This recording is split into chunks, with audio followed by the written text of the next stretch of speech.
sages said that there is a knowledge which is beyond all paths, you know. Because in each and every path, what is the most important aspect that you are doing? You're focusing your mind is the goal of all these paths, of all yoga. But what is making you experience all these yogas? You know? I mean, I'm sitting in yoga. What is the thing I'm doing?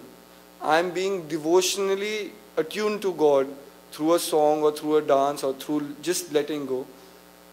What is making me do that? You know? If I'm walking on the path of knowledge, learning from other spiritual leaders and spiritual people, what is making me do that? What is creating all the experiences? So the basis of your life beyond yoga and beyond all the path is your breath. If you do not have these breaths coming in and out of you, this process, then what happens? You are not capable to follow any path to begin with. Even if you had the knowledge of it or the understanding of it, all those things doesn't matter. So beyond all the yoga is the yoga of life which is constantly happening inside you. God has already placed this path inside you in the form of breath. Now to learn to focus your mind in these breaths becomes the greatest yoga of all. You know, because you don't need to complicatedly twist your body, you know, in order to gain God. You don't need to be ecstatic all the time to gain God. You can do it wherever you are, in whichever circumstances, situation you are. Suppose you are traveling on flight, you know, you won't take out your yoga mat in the middle of the plane and you will start doing your practices, you know. I mean, though you can do it for sure, but it becomes such inconvenience to you to do that. So how can you realize God sitting in a plane? You can through your breath. That is what the techniques Guru Maharaj Ji has over the years inculcated and found, that yoga should not be restricted to a time, to a place, or to a person, or to a being, or to a book, or to anything. Because if it becomes restricted to that, it becomes bound to that. If I'm sitting in meditation, what am I thinking of? If I'm thinking how fast, you know, those 5 minutes get over, that I can get up and do my work, then I'm not meditating every day, you know. I mean, we set a goal, no, that okay, I've gained knowledge now and I will meditate every day for 10 minutes, 20 minutes, half an hour, 1 hour, according to our own. But in those 20 minutes, when you're sitting in meditation, when you've closed your eyes, what is happening in your internal world is known to you, is not known to the other person. The other person might look and think you're a very great yogi because he sees you closed with your eyes, sitting in that lotus position for half an hour, 1 hour, and this person is, wow, I can't even do it for 5 minutes and this person is sitting for an hour. But you know what is happening inside you. You know in that 1 hour, did you sleep for 20 minutes? Were you thinking about the world for the next 20 minutes? Were you trying to stabilize your mind for the next minute? Or, you know, whatever. So you know what is happening, you know. You can get up and you can pretend to be a great yogi or pretend to have divine spiritual experiences. But you cannot lie to yourself. That's the basis of spirituality, you know. And if you're lying to yourself, then obviously the desired result will never manifest in life. So it becomes very, very important to first gain what I call spiritual discipline in life. That discipline we can gain any which way. There's no restriction. It's how you live. Selfish, you know. Understand the reality of this world, its true nature. And you can do that from moment to moment in your life, any which way, irrespective whether you have knowledge or not. You know, you can do that. That is conditioning your mind. That is building a spiritual base in your life. Once that base is made, then automatically when you receive knowledge, the path becomes much easier for you to walk onto it. Why?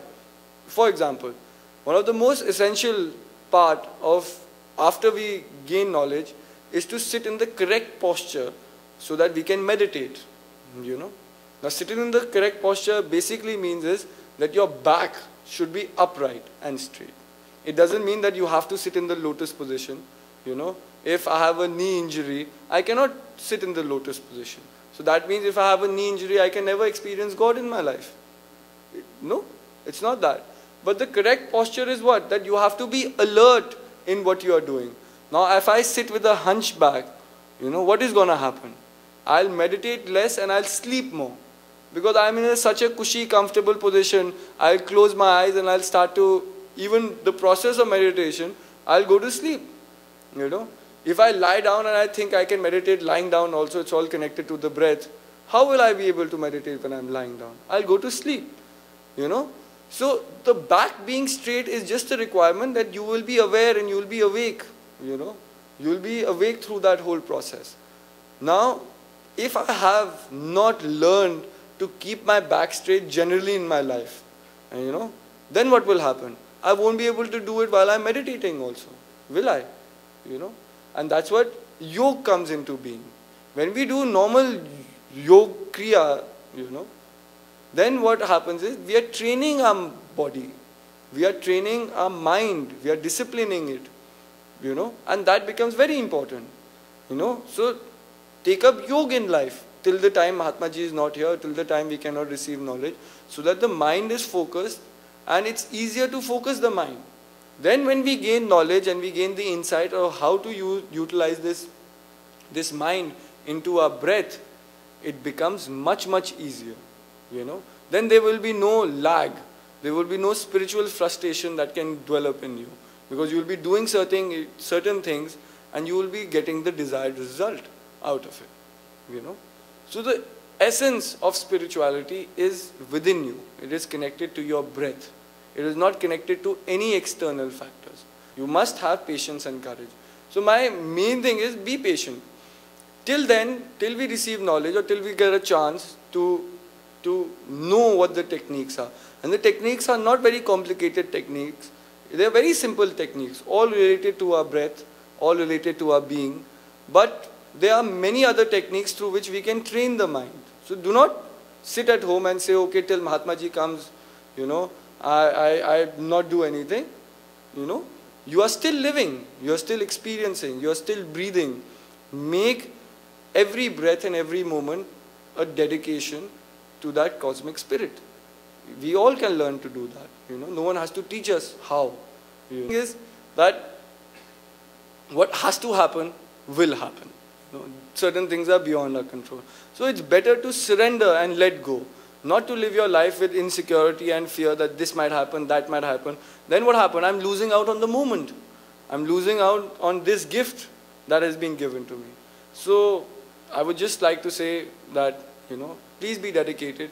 Please be focused in life. Please don't be in a rush to gain knowledge, because being in a rush and, you know, moving too fast also will not help us, because there are certain things that have to be settled inside, you know, and only you know what is, you know, is the main thing that you are lacking.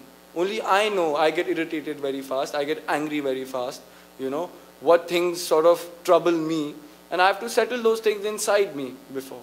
And with the irritated mind, with the angry mind, if I gain knowledge also, what is going to happen? You know, nothing, because I will taint that knowledge, that purity with what is tainted inside me. And what happens again? That the desired result or what the goal is does not manifest itself. So if anyone has any questions also, you can ask. Dawn has the mic.